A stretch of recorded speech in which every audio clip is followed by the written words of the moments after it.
Arestado ang isang dayuhan at kanyang live-in partner sa Las Piñas matapos mahulihan ng shabu na isiniksik sa solar lights na ipapadala sana sa Nigeria. Paliwanag ng dayuhan, hindi niya alam na may droga sa loob ng package. Yan ang unang balita ni John Consulta.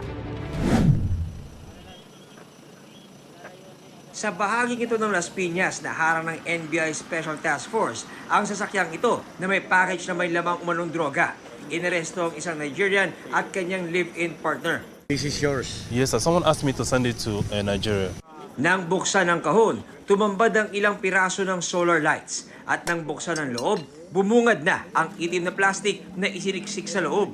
Nang suriin ng chemist ng NBI ang plastic na nasa loob ng mga ilaw gamit ang kanilang equipment, ang resulta, Positive for methamphetamine hydrochloride, commonly known as shabu. I'm surprised because if I know there is drug inside, I cannot use my house address. He asked me to send it in Nigeria. What nationality? Nigeria also. ayon sa NBI, base sa kanilang informante, ilang beses na raw ginagawa ang pagpapadala ng droga ng suspect sa kanyang sinusuplayan sa kanilang bansa. Napakasamang impression nito na dito na sa atin ang gagaling ngayon. Dati, usually, from abroad, dadalhin sa Pilipinas. Ito, kaiba ito. Nakakahiya na nanggagaling pa sa atin yung ganyan. Inaalam pa ng NBI ang halaga ng nasabat na droga. Maharap naman ng mga suspect ng reklamong paglabag sa RA 9165 o Dangerous Drugs Act. Itong unang balita, John Consulta para sa GMA Integrated News.